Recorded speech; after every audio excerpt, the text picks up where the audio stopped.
about to be in a very serious situation. So I want y'all to recognize the power that y'all have as young people to lead in the front lines of this fight, but also recognize, look, you know, we don't got much room for error no more. We don't got much room to just be listening to, you know, the radio or just, you know, doing the mannequin challenge whole day or something like that. Like, we could, you know, that's all cool, but we got to be serious. Find a problem and conduct research in order to solve it, or have a reflective process of problem solving. And the topic needs to be a social issue or a career pathway. Many of them are interested in addressing a social issue. So in thinking about what we're talking about right now, criminal justice reform, and Larry said it best, right? They are the future. They are going to make change. But as Taylor kind of implied in her question, they are anxious to make change now. And I feel like black people as a minority and us as a generation, we go through a lot of issues at home, especially living in Baltimore, Maryland. And I feel like a lot of the issues, it kind of starts in school because young kids feel like they're going through poverty and they feel like they have to help their parents. And they start to sell drugs and they start to be incriminated and start going to jail and getting back out and doing the same things, continue to do these things. How do you feel we can solve this issue?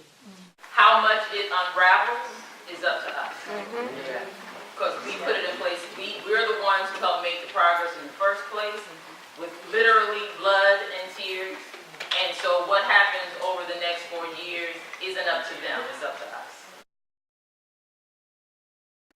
And so that is why folks like Larry and Davon and others are saying it is very important. It doesn't matter how young you are. It is so important for you to know who represents you in your communities. Because when you're trying to figure out how do we solve this, it's folks like the chairman of the Baltimore City delegation that's up here that needs to hear from you all.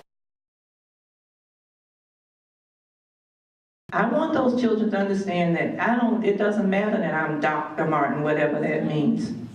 That I want them to reach their potential. And it is my job to fight for them to reach their potential. I want them to move up in class, and I want them to get everything that they deserve in this country.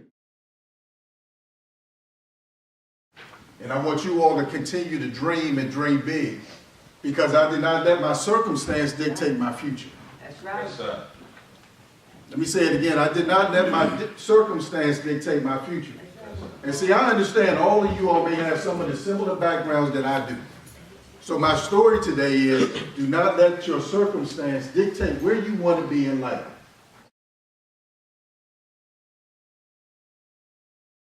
My name is Marissa Charlemagne. I am an English teacher at Middle Harbor High School in Federal Hill, Baltimore City. I brought my students out today because actually a friend of mine, Davon Love, he's a part of the organization Leads a Beautiful Struggle. And kind of brought us out here to talk about criminal justice reform and those kinds of things. But I think that education policy, specifically here in Baltimore City, needs to be reformed in a way that's reaching actual young people. I think that we often forget that there is a gap. There are so many learning gaps because of our standards, our curriculum, all these kinds of things. And our students aren't where they need to be, not only because of them, but because of a system which has perpetuated racism and injustice onto them. And so I think that this talk is very detrimental and very crucial towards their learning, because it has taught them a lot about ways in which our system, our government system, our education system, our juvenile justice system, is negatively affecting them. And so kind of bringing our students to a place in which they can actually learn about these things in a way that's very real, in front of real people, is something that needs to happen more often.